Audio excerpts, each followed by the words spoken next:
वैसे star of millennium Amitabh Bachchan किसी भी पहचान के मोहताज नहीं। उनका नाम ही कईयों की पहचान बन चुका है।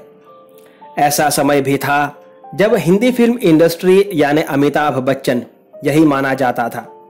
समय हमेशा अपना खेल खेलता रहता है।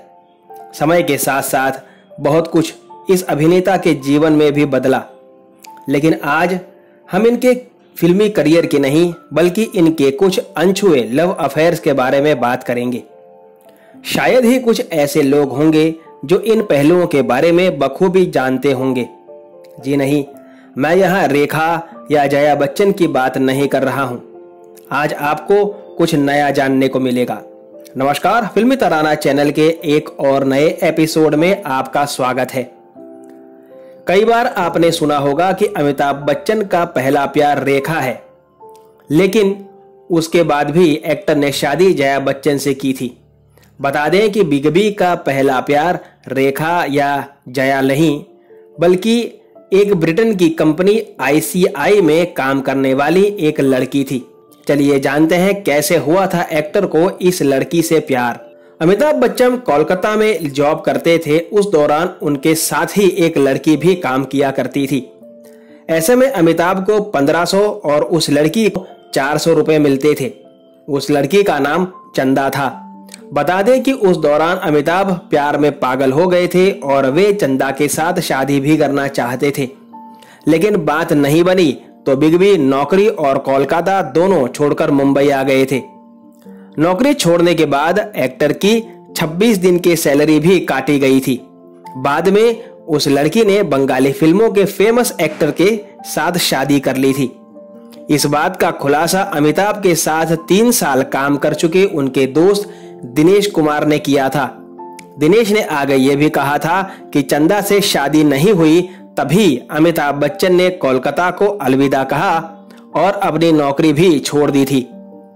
दोनों की पहली मुलाकात थिएटर में एक प्ले देखने के दौरान हुई थी।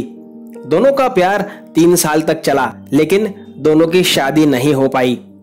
चंदा बंगाली फिल्मों में काम कर चुकी हैं। इतना ही नहीं, अपने जमाने में चंदा ने काफी नाम भी कमा लिया था। आपको बता दें कि इन सभी बातों का खुलासा बिग बी के करीबी दोस्त दिनेश जी ने ही किया था।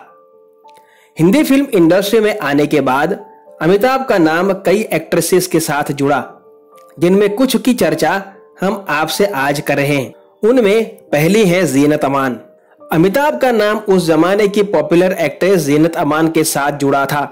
अमिताभ और जीनत ने कई फिल्मों में एक साथ काम किया है, जिनमें डॉन, लावारिस जैसी फिल्में शामिल हैं। एक दौर में दर्शक उनकी जोड़ी को पसंद भी करने लगे थे। दोनों की हिट फिल्मों की बात करें तो लावारिस फिल्म दर्शकों को काफी ज्यादा पसंद आई थी। इस दौरान दोनों के अफेयर की चर्चा खूब सुर्खियों में थी। जीनत और अमिताभ साथ साथ में कई पार्टियों में भी नजर आए थे और बॉलीवुड के गलियारों में इसकी बातें अब अक्सर होने लगी थी। लेकिन ये बात कुछ और ज्यादा आगे बढ़े उसके पहले जया बच्चन के नकेल कसने पर यह रिश्ता ज्यों का त्यों टूट गया था। इसके बाद बिग बी का दिल आ गया परवीन बाबी के ऊपर।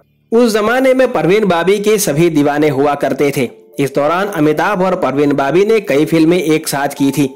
दोनों की जोड़ी भी दर्शक काफी ज्यादा पसंद करते थे। साल 1975 में रिलीज हुई फिल्म दीवार दर्शकों को काफी ज्यादा पसंद आई थी। इस फिल्म के बाद ही दोनों के अफेयर किस्से आने लगे थे। कपल ने कभी भी अपने रिश्ते को लेकर खुलकर बात नहीं की थी। दोनों ने एक साथ एक नहीं बल्कि कई फिल्मों में काम किया था।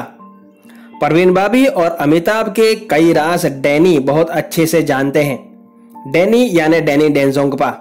डैनी अमिताभ के फैमिली फ्रेंड हैं और जया बच्चन के खास दोस्त, क्योंकि दोनों ने ही साथ में एक्टिंग सीखी थी, तभी से वे दोनों अच्छे दोस्त हैं। डैनी और अमिताभ बाद में गहरे दोस्त बने थे और एक दूसरे के राजदार भी हैं। परवीन बाबी अमिताभ के बाद डैनी की ही गर्लफ्रेंड बनी थी। ऐसा ही एक मशहूर किस्सा है अमृता सिंह का। अमृता सिंह उस समय एक उभरती अदाकारा थी और किसी पार्टी में अपनी सहेलियों संग गई हुई थी। वहां पर अमिताभ भी डैनी के संग पहुंचे हुए थे।